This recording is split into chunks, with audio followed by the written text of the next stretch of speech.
Eu olho para a cruz, e para a cruz eu vou.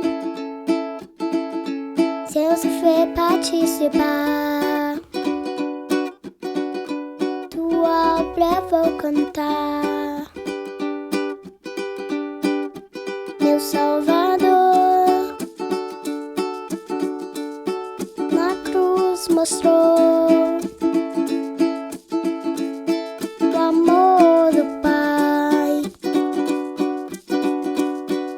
justo Deus. O Filho é o resplendor da glória de Deus e a expressão exata do seu ser, sustentando todas as coisas por sua palavra poderosa. Olá, estimados. Com o versículo de Hebreus, capítulo 1, versículo 3, nós iniciamos esse culto. Se nós queremos saber quem Deus é e qual é a natureza do nosso Deus, é em Cristo Jesus que nós vamos encontrar. Que a palavra de Deus nos abençoe hoje nesse culto. É o que eu desejo a cada um de nós, nas nossas vidas. Então, paremos, ouçamos a voz de Deus também nesse culto. Louvemos a Ele, exaltemos o seu nome. Convido que oremos. Querido Jesus, te agradecemos porque tu nos colocas diante do nosso Pai. Também, nosso Pai, porque tu és o Filho, tu nos compraste e nos deste o direito de sermos filhos do Pai. Conhecemos o Pai por meio de ti, ó Cristo. Então, nos coloque diante dele também, em todos os momentos da nossa vida, nos bons e nos maus momentos. Quando sofremos também as angústias desse mundo, assim como tu sofreste, que tu nos acolhas, nos console e nos dê esperança, pois sem a tua presença por meio do Espírito Santo, não somos nada. Fale conosco, enche o nosso coração de esperança. É o que te pedimos e é em teu nome, ó querido Jesus, que nós oramos. Amém. E assim convido que assistamos esse culto e participemos dele, louvando, ouvindo e orando. Guia-nos, Jesus, pela tua luz, e fiéis a ti sigamos, e quem ver amor sirvamos. Leva-nos, Senhor, para o teu fulgor, dá na provação força ao coração, que teu fardo carreguemos e jamais desesperemos, mesmo amargor. Leve a ti, Senhor, dá-nos tu, Senhor, graça e paz na dor, que paciência suportemos e os aflitos consolemos. Faze-nos vigiar, ao teu reino olhar, do Senhor nos dás vida e plena paz. Mesmo em árduo e rude via, tu serás pastor e guia. Faze-nos vencer pelo teu poder.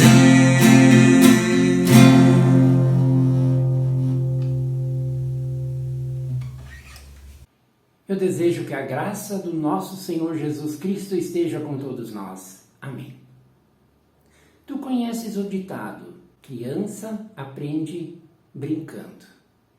É um dito conhecido e comprovado que as crianças fazem do processo de aprender uma brincadeira. E é brincando, jogando, imitando a mãe na cozinha e colocando os chinelos do pai que acontece um verdadeiro aprendizado. A frase que eu proponho não é comum. Adulto aprende sofrendo. Isso mesmo. Pessoas adultas tiram as maiores lições de momentos e de situações de privação, de dor, de sofrimento. É a popular escola da vida, que vale mais do que qualquer faculdade. O que fazer diante do sofrimento? Como reagir? Como Jesus reagiu diante das adversidades? O que nos ensina a palavra de Deus sobre esse tema? Vamos conferir lendo a carta aos Hebreus, no capítulo 5, os versículos 5 a 11.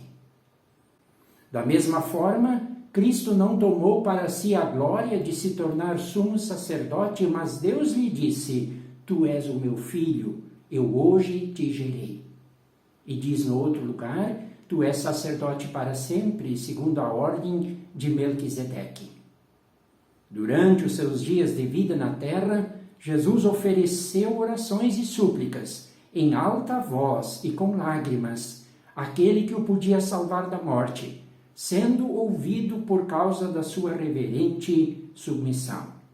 Embora sendo filho, ele aprendeu a obedecer por meio daquilo que sofreu, e, uma vez aperfeiçoado, tornou-se a fonte da salvação eterna para todos os que lhe obedecem, sendo designado por Deus sumo sacerdote segundo a ordem de Melquisedeque.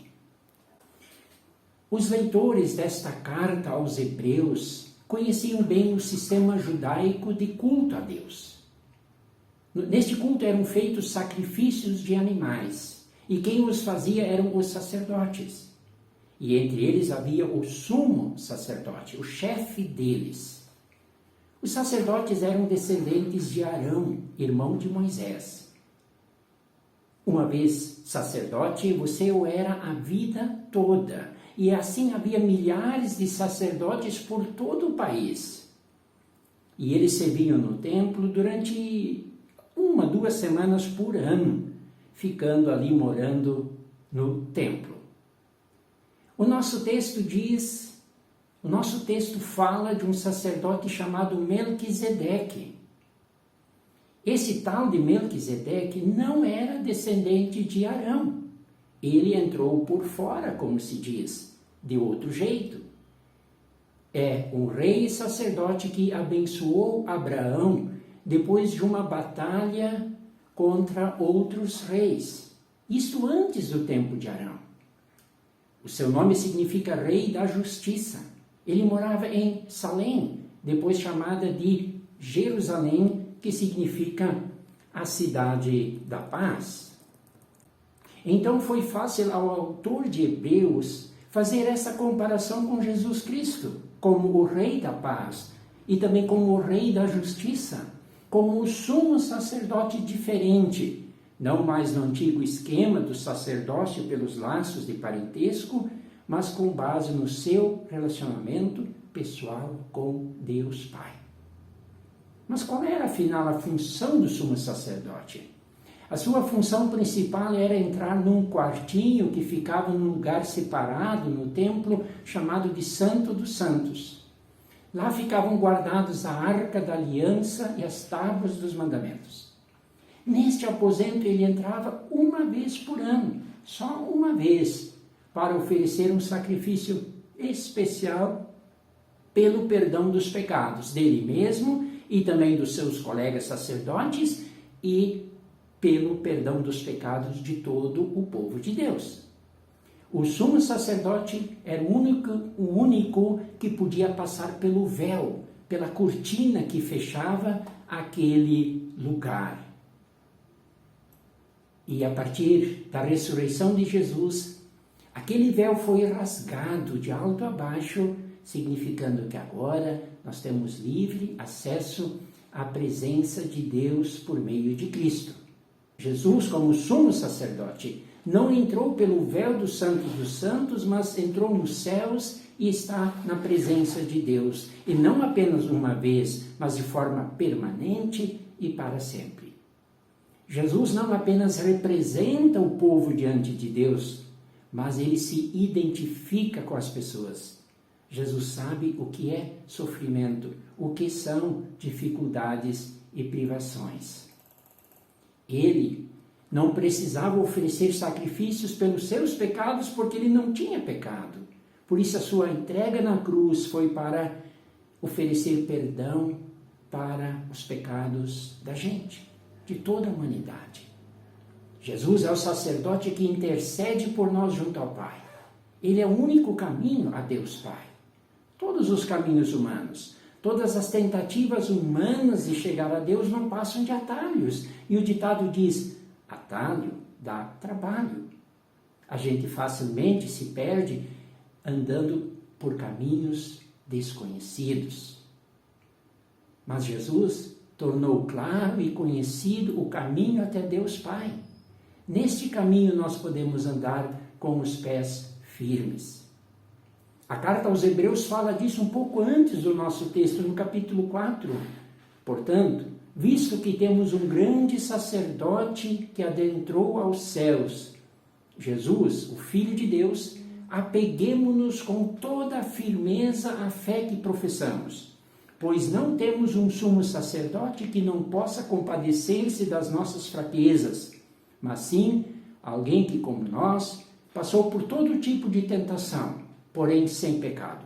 Assim sendo, vejam só, aproximemo-nos do trono da graça com toda a confiança, a fim de recebermos misericórdia e encontrarmos graça que nos ajude no momento da necessidade.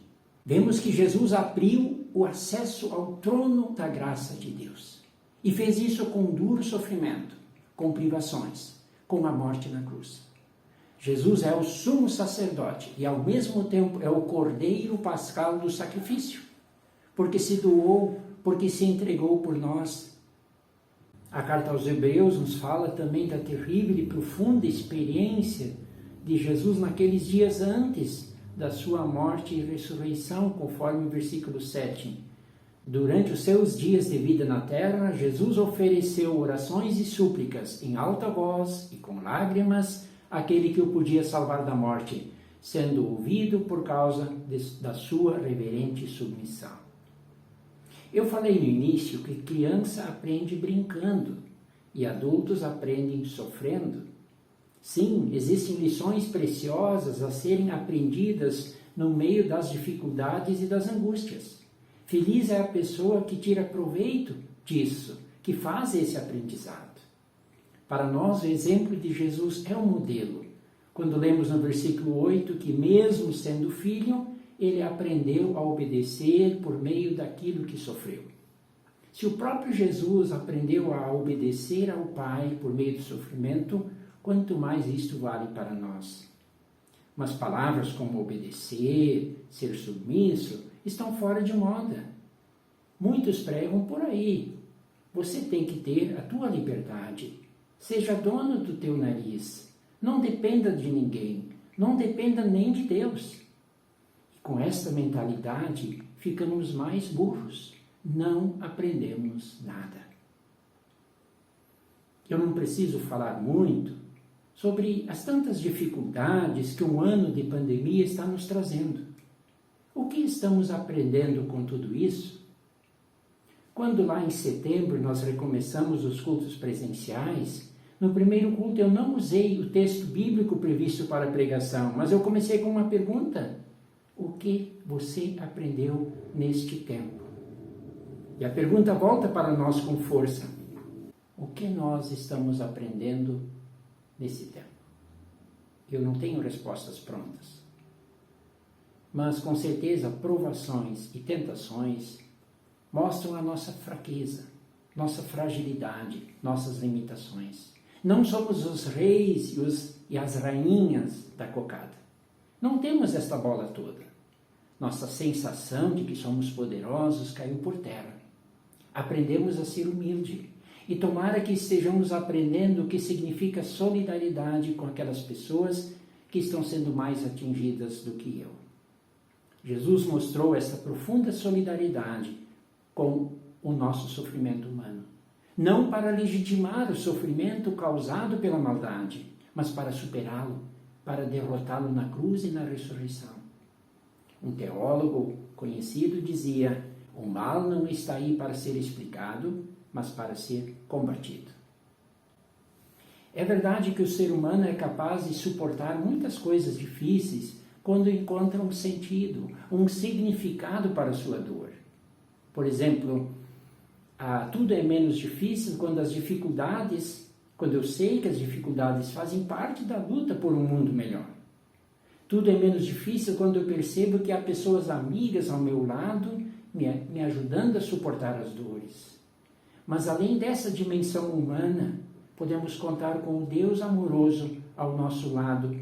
Podemos contar com Jesus ao nosso lado e dentro de nós, fortalecendo a esperança, consolando e nos apontando para o horizonte acima das montanhas do sofrimento, para o horizonte da eternidade.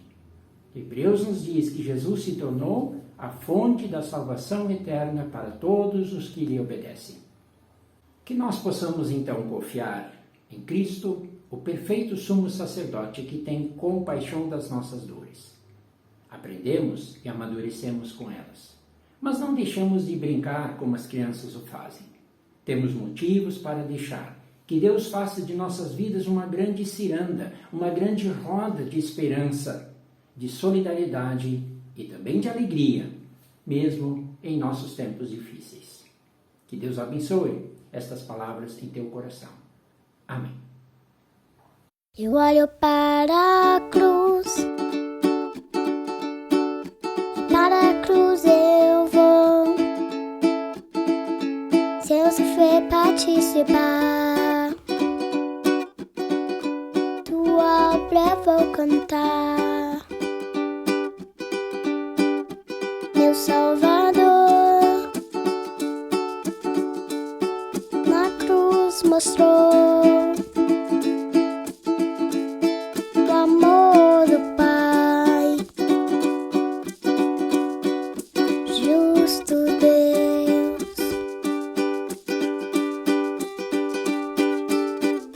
Pela cruz me chamou, gentilmente me atraiu e eu, sem palavras, me aproximo.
Convidamos a todos para uma palavra final de oração.